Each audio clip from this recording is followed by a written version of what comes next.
여러분 안녕하십니까? 제14호 태풍 난마돌이 일본 규슈 지역에 상륙했습니다. 제주 서귀포와 부산과는 약 400km 거리로 이미 우리나라도 강풍 반경에 들어섰습니다. 지금 난마돌의 중심 기압은 935헥토파스칼, 최대 풍속은 시속 176km로 매우 강한 세력을 유지한 채 북상하고 있습니다. 일본 정부는 지금까지 경험해 본 적 없는 태풍이라며 사상 세 번째로 태풍 특별경보를 발령했습니다. 자, 도쿄 연결해 현재 상황 알아보겠습니다. 자, 현영준 특파원, 지금 현재 일본의 피해 상황 많이 심각합니까? 네, 태풍 난마돌의 영향권이 워낙 넓어 이곳 도쿄에도 하루 종일 비가 왔습니다만 지금은 소강 상태입니다. 현재 태풍은 일본 규슈 지역 가고시마현에 상륙했는데요. 시속 234km에 이르는 강풍과 500mm가 넘는 폭우로 곳곳에서 피해가 발생하고 있습니다. 오늘 낮 가고시마현에선 강풍으로 인해 한 도박업소의 유리창이 산산조각 났습니다. 가로수가 뿌리를 드러낸 채 쓰러졌고 나무들이 쓰러지면서 터널 입구를 막아 차량 통행이 중단되기도 했습니다. 심한 강풍 탓에 80대 노인이 집 문을 열다가 넘어져 다치는 등 12명의 주민과 공무원이 부상을 입기도 했습니다. 또 강풍으로 인해 규슈 전역에서 14만 가구의 전기 공급이 중단됐습니다. 특히 규슈 지역을 오가는 신칸센 열차나 여객선이 중단됐고 530여 편의 항공기도 결항됐습니다. 일본 정부는 가고시마현과 미야자키현 등 규슈 전역에 5단계 경보 중 가장 높은 특별 경보를 발표했는데요. 오키나와를 제외하고 본토 지역에 특별 경보가 발표된 건 처음입니다. 国民の皆様におかれましては、最新の気象情報や避難情報などに十分に注意をしてください。また、河川や水路、土砂災害の 일본 정부는 규슈 지역 333만 가구, 약 700만 명의 주민들에게 긴급 대피 지시를 내렸습니다. 태풍 난마돌은 일본 열도를 따라 동쪽으로 이동할 전망이라 일본 전역에 큰 피해가 예상됩니다. 지금까지 도쿄에서 MBC 뉴스 현영준입니다. 태풍 난마돌, 일본만의 문제가 아닙니다. 세력이 워낙 강해서 우리나라에도 강한 바람과 많은 비가 예상됩니다. 정부도 오늘 낮부터 중앙재난안전대책본부 2단계를 가동하고 위기경보를 경계 단계로 높였는데요. 태풍의 영향권에 드는 지역들 차례로 연결해 보겠습니다. 자, 먼저 긴장감이 높아지고 있는 제주로 갑니다. 지금 제주항에 이따금 기자가 나가 있는데요. 자, 이 기자, 제주에도 이제 강풍이 본격적으로 불기 시작했습니까? 네, 태풍 난마돌이 북상하면서 제주는 긴장 속에 밤을 맞고 있습니다. 이곳 제주항은 오후 들어 점차 흐려지기 시작했고 시간이 갈수록 바람이 강해지면서 파도도 점점 높아지는 모습입니다. 지금 이곳 제주항에 대피한 상당수 어선들이 단단히 결박돼 있는 모습을 보고 계신데요. 이렇게 제주 도내 항포구에 천여 척의 어선이 태풍을 피해 대피했고 제주와 다른 지역을 오가는 여객선도 전체 12척 가운데 11척이 결항됐습니다. 현재 제주도 전역에 강풍주의보가 내려진 가운데 제주 동부와 남부 앞바다, 남쪽 먼바다에 태풍 경보가 내려졌고 제주도 북부 서부 앞바다와 남쪽 먼바다에는 풍랑주의보가 발효 중입니다. 다만 태풍이 예상보다 더 동쪽으로 방향을 틀면서 제주 육지와 서부 북부 앞바다에 내려졌던 태풍 예비특보는 해제됐습니다. 태풍 난마돌이 제주에 가장 근접할 시각은 내일 새벽 4시쯤으로 서귀포 남동쪽 330km 부근 해상을 지날 것으로 보입니다. 이에 따라 오늘 밤부터 내일 오전까지 순간 최대 풍속이 시속 90km 이상에 달하는 강풍이 불고 최고 40mm의 비가 제주도 전역에 내릴 것으로 예보됐습니다. 다만 제주공항의 항공기 운항은 아직까지 정상적으로 이루어지고 있습니다. 기상청은 태풍이 근접하는 오늘 밤과 새벽 사이 폭풍 해일과 강한 파도 등으로 해안 지역에 피해가 발생할 수 있다며 거듭 주의를 당부했습니다. 지금까지 제주항에서 MBC 뉴스 이따금입니다. 네, 이번에는 부산 연결해 보겠습니다. 부산은 2주 전 태풍 흰남노로 마린시티 등 해안가 피해가 특히 컸는데요. 자, 해운대 미포항에 취재기자 나가 있습니다. 박준호 기자, 부산은 지금 비가 내리기 시작했군요. 네, 제가 지금 현재 나와 있는 해운대구 미포 일대는 조금씩 바람이 거세게 불기 시작하고 있습니다. 빗줄기도 제법 굵어지면서 태풍이 북상하고 있음을 체감할 수 있습니다. 이곳 해운대는 해안을 끼고 LCT를 비롯한 고층 건물들이 밀집해 있어 태풍이 올 때마다 긴장감이 높아지는데요. 현재 부산 전역에는 강풍주의보가, 잠시 후인 밤 9시부터 태풍 경보가 발효됩니다. 부산 지역은 앞서 태풍 흰남노 당시 높은 파도가 해안가를 덮쳐 송도 일대와 광안리, 해운대 등 해안가를 중심으로 시설이 많이 부서졌습니다. 아직 복구가 끝나지 않았는데 또다시 피해가 발생하지 않을지 우려되는데요.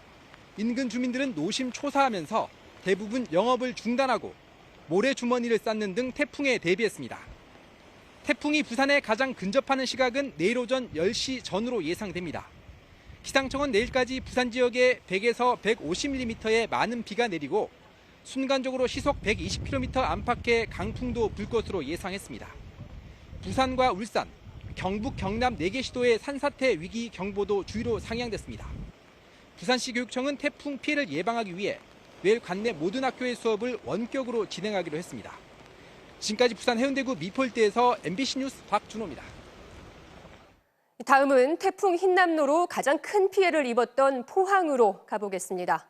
자, 아직도 복구 작업이 한창인 포항 제철소를 비롯해서 2차 피해가 걱정되는 곳들이 많은데요. 자, 박성화 기자, 지금 포항 상황은 좀 어떻습니까?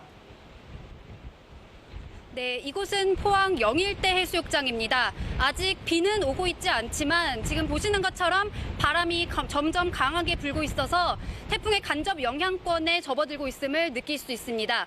지금 제 뒤로 포스코 포항제철소를 보실 수 있는데요. 포스코는 앞서 태풍 흰남노로 49년 만에 처음으로 가동이 중단될 정도로 큰 피해를 입었던 만큼 태풍 경로에 더욱 촉각을 곤두세우고 있습니다. 포항제철소에선 이번 주말에도 15,000명이 동원돼 복구 작업을 이어갔습니다. 침수 피해가 컸던 아변 공장의 물이 이제야 거의 다 빠진 상황이라 3개월 내 정상 가동을 목표하는 포스코의 긴장감이 더욱 높아지는 모습입니다. 포항에서는 또 지난 태풍 때 냉천이 범람해 아파트 지하 주차장에서만 8명이 숨지는 등 인명피해가 컸는데요. 지난 사흘간 중장비 100여 대를 냉천에 투입해 토사를 치우고 물 흐름에 방해되는 시설을 철거하는 등 복구에 속도를 냈습니다. 포항 인근의 경주시도 흰남노로 피해를 입은 왕신저수지의 응급복구를 마무리하고 바닷가 마을을 중심으로 대비에 나섰습니다. 기상청은 이번 태풍이 내일 새벽 3시부터 낮까지 경북 동해안에 적지 않은 영향을 끼칠 것으로 보고 있습니다. 해병대 1사단도 만일의 사태가 발생하면 즉각 구조에 나설 수 있도록 장갑차 10대와 고무보트 20여 대, 그리고 운용 병력까지 소방서에 배치했습니다. 지금까지 포항 영일대 해수욕장에서 MBC 뉴스 박성화입니다. 네, 경남 남해안 상황도 알아보겠습니다. 경남에도 내일 최대 100mm의 비와 함께 초속 30m 안팎의 강한 바람이 예보돼 있는데요. 자, 지금 창원 마산항에 이재경 기자가 나가 있습니다. 자, 이 기자, 그곳도 지금 바람이 강하게 불기 시작했다고요? 네, 이곳 마산항은 종일 강한 바람이 불고 있습니다. 오후에 취재팀이 도착했을 때보다 바람이 더 강해지고 있는데요. 1시간 전부터는 빗방울도 떨어지기 시작했습니다. 제 뒤로는 태풍 남마도를 피해 정박해 있는 어선들이 보이는데요. 강한 바람 탓에 물결이 높게 일면서 이 어선들이 순간적으로 크게 흔들리는 모습도 볼 수 있었습니다. 현재 창원과 거제, 통영, 사천 등 경남 10개 시군에 강풍주의보가 내려졌는데 9시부터는 태풍 경보가 발효될 예정입니다. 기상청은 경남 지역의 경우 태풍의 중심과 창원 간 거리가 240km로 가장 가까워지는 내일 오전 10시쯤을 최대 고비로 예상했습니다. 경남엔 내일 오후까지 최대 100mm의 비가 내리겠고 경남 남해안을 중심으로는 순간적으로 시속 90에서 120km의 강풍이 불겠습니다. 앞서 오늘 오후 3시쯤 통영 매물도에는 시속 75km 정도의 순간 최대 풍속이 기록되기도 했습니다. 거제 인근인 남해 동부 해상에는 태풍 경보가 내려진 가운데 최대 10m의 높은 파도가 칠 것으로 예보됐습니다. 경남에선 운행이 통제되고 있는 도로는 아직 없는 가운데 13개 항로, 여객선 23척은 모두 운항을 중단했습니다. 교육청은 기상 상황에 따라 내일 학사 운영을 탄력적으로 실시하기로 했습니다. 지금까지 마산항에서 MBC 뉴스 이재경입니다. 지난달 수도권 집중호우 때나 2주 전 태풍 흰남노 당시 가장 큰 인명피해를 불렀던 건 반지하 그리고 지하 주차장 같은 지하 공간의 침수였습니다. 산사태도 위험합니다. 또다시 찾아온 태풍에 조금이라도 피해를 줄이려면 어떻게 해야 하는지 정상빈 기자가 전해드립니다. 2주 전 태풍 흰남노 당시 흙탕물이 마치 강물처럼 도로 위를 흐르고 집안이 무너져 건물이 통째로 물에 잠겼습니다. 순식간에 빗물이 차오른 아파트 지하 주차장 2곳에서 주민 8명이 목숨을 잃었습니다. 네, 바로 한 5분, 10분, 늦어 15분 안에 완전히 잠수가 됐어요. 침수 피해가 우려되는 지하 주차장 등 건물의 지하 시설은 차수판이나 모래주머니 등을 이용해 입구를 막아야 합니다. 비가 오기 시작하면 지하 주차장 쪽으로 접근해선 안 됩니다. 운전하던 차량이 물에 잠기면 타이어 높이의 3분의 2까지 차오르기 전에 차량 밖으로 나와야 합니다. 흰남노의 영향으로 이미 집안 곳곳이 약해져 있어 산사태 위험 지역 주민들은 더욱 주의해야 합니다. 산사태가 발생한 지역에는 가지 않는 것이 중요하고 바람이 불지 않는데도 나무가 심하게 기울거나 모래나 자갈이 굴러내려 온다면 산사태 징후로 보고 대피해야 합니다. 강풍에 대비해 건물 주인이나 자영업자들은 간판과 지붕 등을 단단히 결박해야 하고 가정집에서는 창문에 잠금 장치를 모두 걸고 종이나 천 조각을 끼워 흔들리지 않도록 고정해야 합니다. 농경지도 폭우로 하천이 범람하는 것에 대비해 배수로와 논둑을 정비하고 비닐하우스 등을 단단히 결박해야 합니다. MBC 뉴스 정상빈입니다. 이번에는 기상센터 연결해 지금 이 시각 태풍의 진로와 날씨 전망 알아보겠습니다. 김가영 캐스터 전해주시죠. 네, 현재 태풍 난마돌은 매우 강한 세력으로 일본 규슈 남쪽 해안 지방을 스치듯 지나서 북상 중에 있습니다.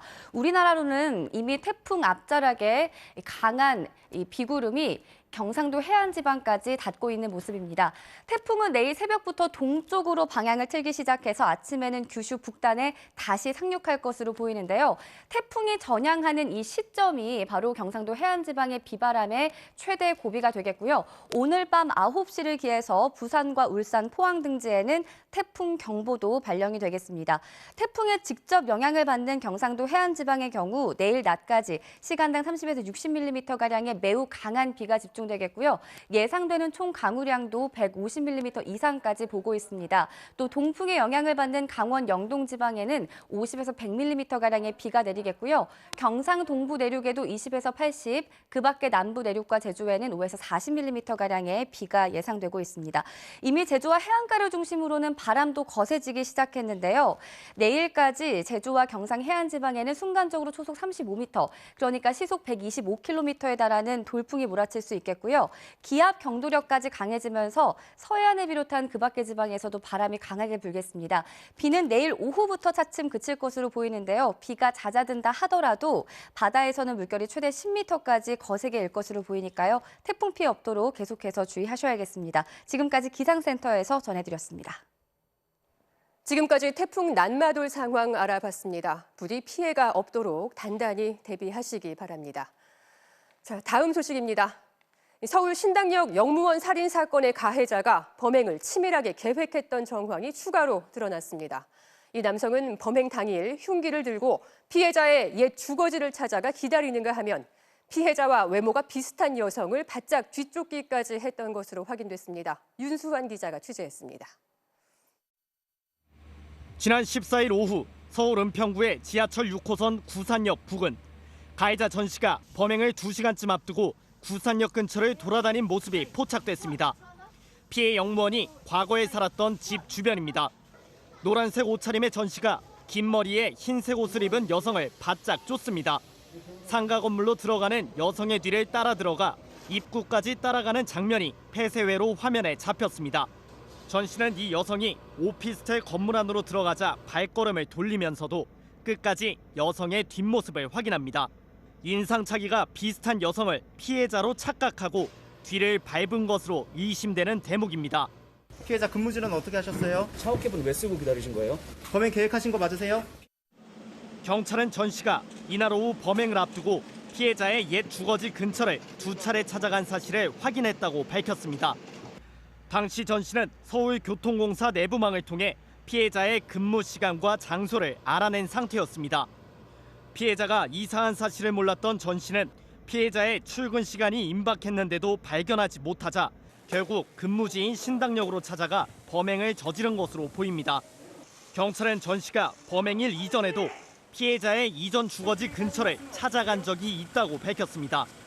경찰은 외장하드 등 추가 압수물을 바탕으로 전 씨의 추가 행적을 조사하는 한편 통신 기록을 확인해 공범 가능성까지 살펴보고 있습니다. 경찰은 내일 신상정보 공개위원회를 열어 전 씨의 얼굴과 이름, 나이 등을 공개할지 논의할 방침입니다. MBC 뉴스 윤수환입니다. 윤석열 대통령이 영국과 미국, 캐나다까지 3개국 순방길에 올랐습니다. 고 엘리자베스 2세 영국 여왕의 장례식과 유엔 총회에 참석할 예정인데요. 출국 전에 가진 외신과의 인터뷰가 공개됐는데 문재인 정부의 대북 정책은 북한에만 집착했다며 정면으로 비판했습니다.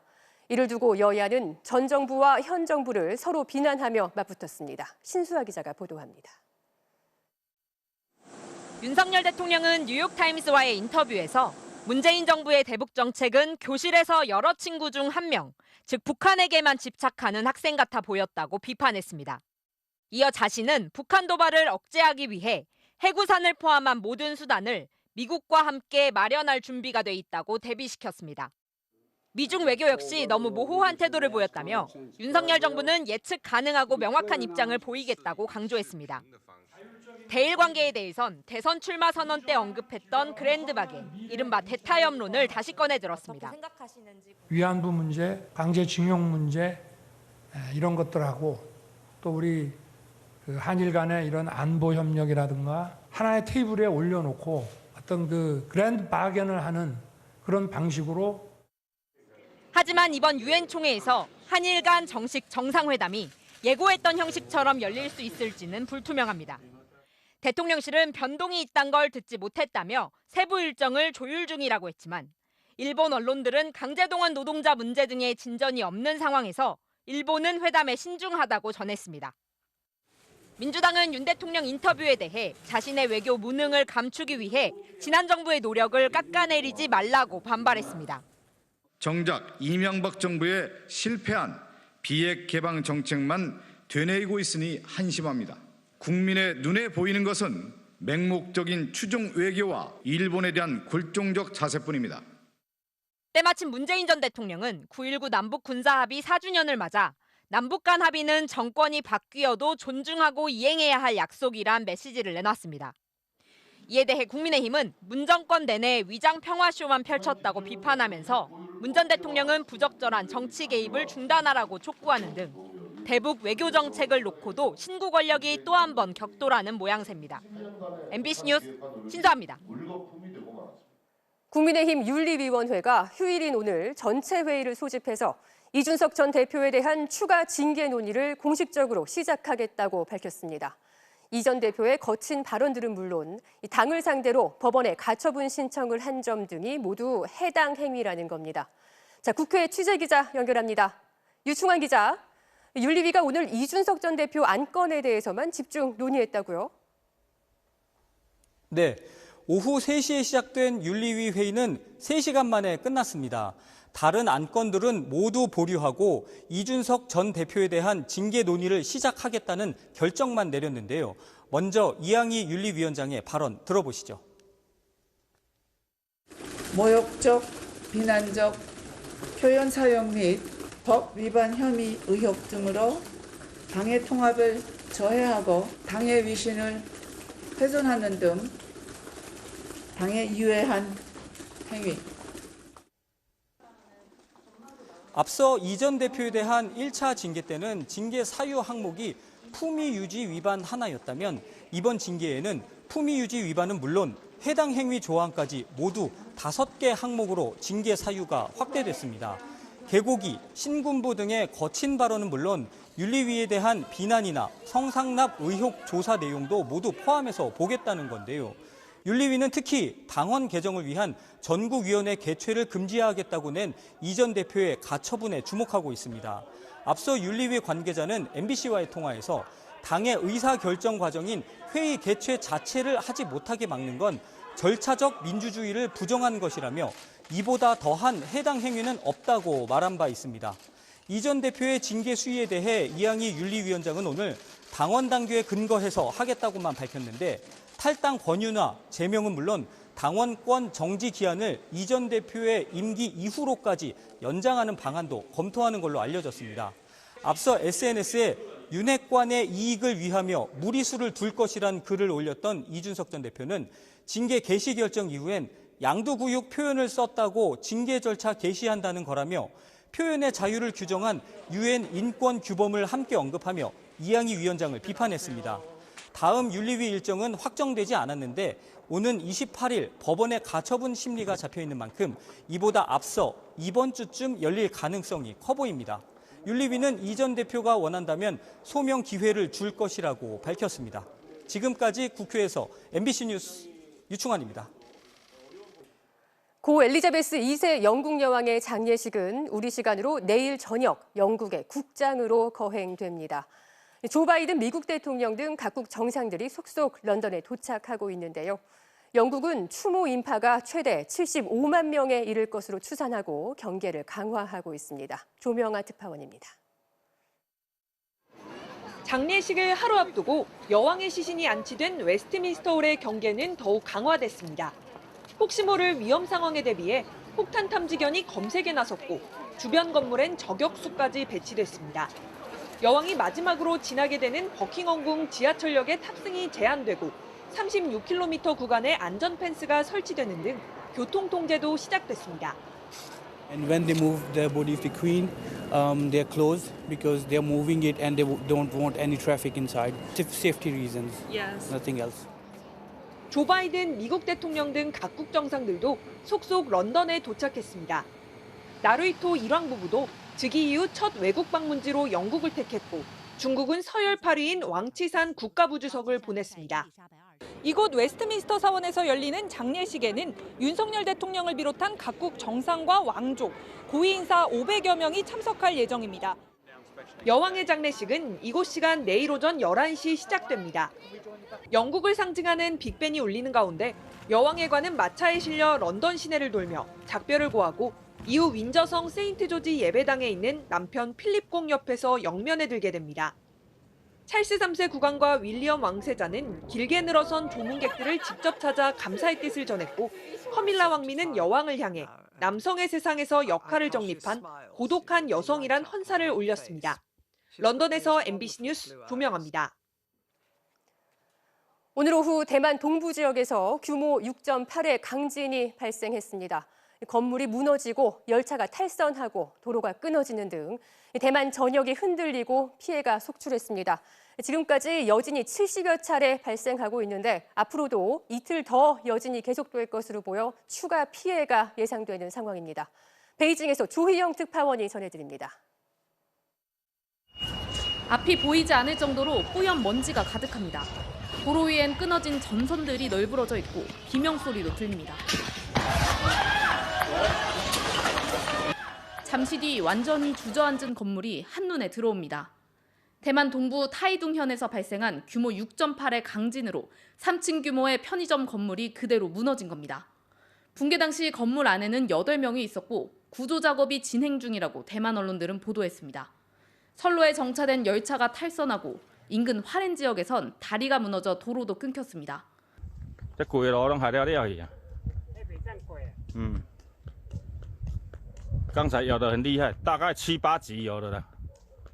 호텔 수영장에 물이 넘치고 방송국 TV와 설비도 위태롭게 흔들렸습니다.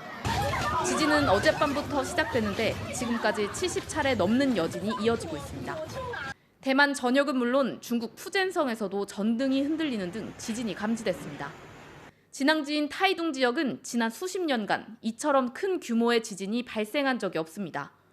대만 정부는 확정할 순 없지만 적어도 이틀간 규모 5 이상의 여진이 계속될 수 있다고 경고했습니다. 那这个地区啊，发生这么大的地震是非常非常奇怪的事情哈，一定有我们不知道的构造存在。 구체적인 인명 피해는 아직 집계되지 않았습니다. 대만 전역과 일본 오키나와현 일부 지역에 쓰나미 주의보가 내려진 가운데 오키나와 서쪽 해역에서도 오늘 오후 규모 6.1의 지진이 발생했습니다. 베이징에서 MBC 뉴스 조희영입니다.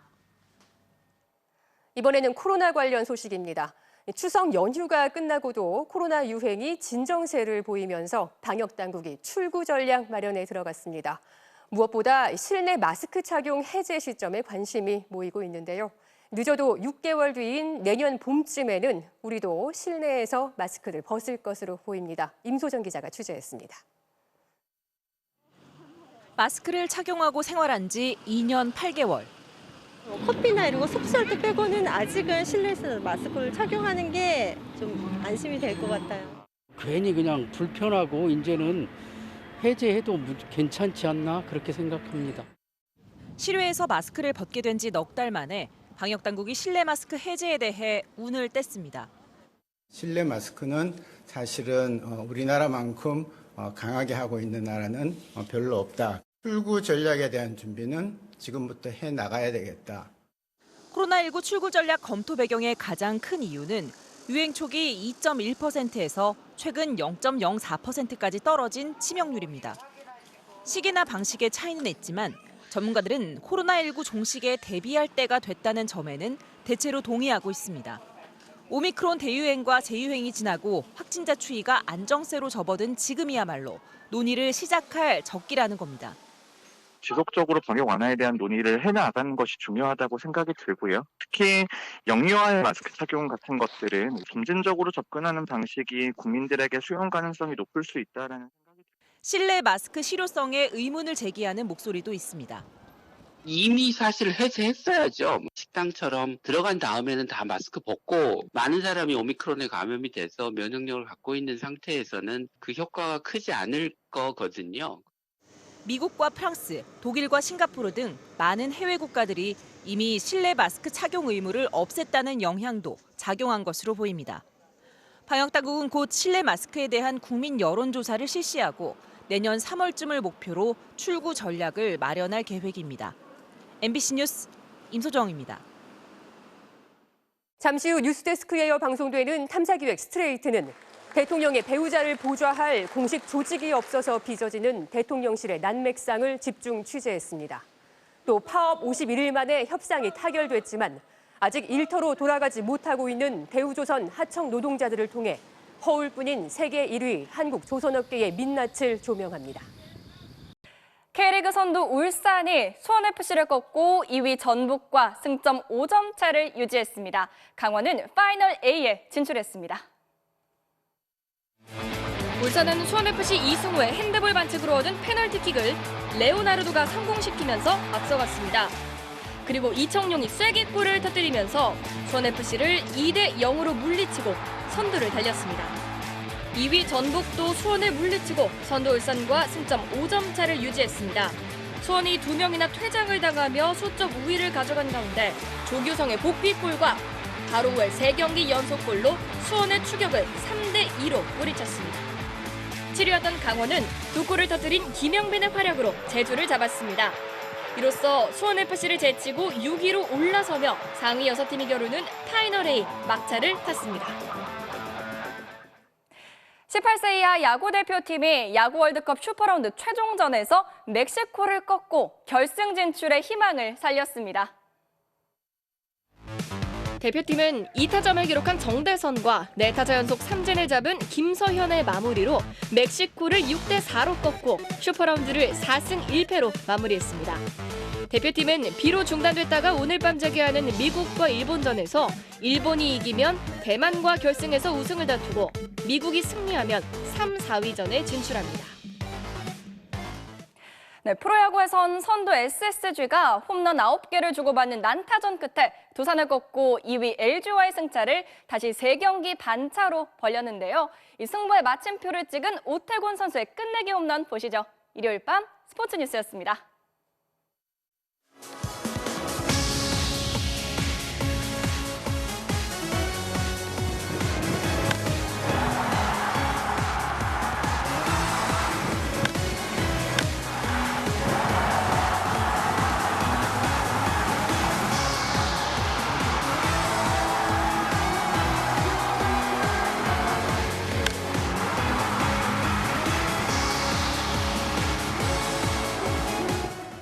지금 현재 제주도 앞바다와 남해상에 태풍특보가 내려져 있습니다. 태풍 난마돌은 오늘 밤 지금보다 더 한반도와 가까워질 전망입니다. 이어지는 태풍 소식은 오늘 밤 뉴스특보에서 계속해서 전해드리도록 하겠습니다. 뉴스데스크 여기서 마칩니다. 시청해주신 여러분 고맙습니다.